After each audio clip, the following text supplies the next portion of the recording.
For several centuries, the metal gold has been panned in riverbeds. Gold could be seen shining in rocks. It comes in the form of nuggets, appearing in nature in its pure form, which is 24 carats. The metal does not require any complicated technology in transforming it from the ore to an item of jewelry. This ease of usage makes the metal very attractive for creative art production. Gold is a scarce and precious metal.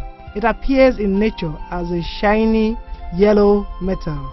It is extremely malleable and ductile, meaning it can be manipulated with ease, stretched into thin sheets, pulled into wires without fear of fracture. The history of gold in Nigeria is an interesting one. Mining of gold began in the northern regions of Zaria, Nukpe, Kotangora, Niger and Sokoto as far back as 1914, with an annual output of 350 ounces, and gradually it rose to an annual output of 20,000 ounces in the 1930s. In 1940, the gold fields of western Nigeria were discovered in the Ife, Ilesha region. The trade in gold became so lucrative that people abandoned their earlier occupation of farming in search of this scarce and valuable mineral. Cocoa farmers suddenly became gold diggers. The trade in gold was very reliable, stable and lucrative not only at the domestic level but also on the international scene. At the international level, London was the primary market for gold from Nigeria, while at the domestic level, demand outstripped supply. Gradually, the market became a fierce battle between goldsmiths, smugglers, consumers, gold thieves and the government of the period. The gold industry became not just an economic enterprise, but a political one in which every actor in the business used all available means to get the metal gold.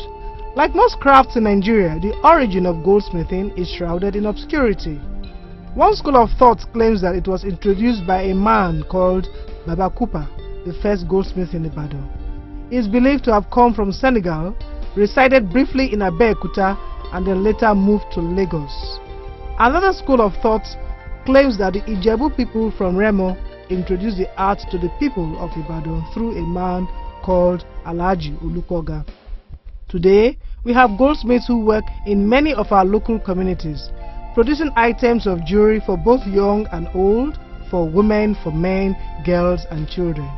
One very talented goldsmith here with us today, who has learned the art from his father, is Mr. Adebisi Gani.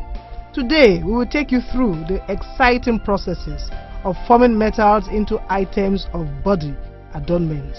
We will work with silver and also gold of 9-carat quality.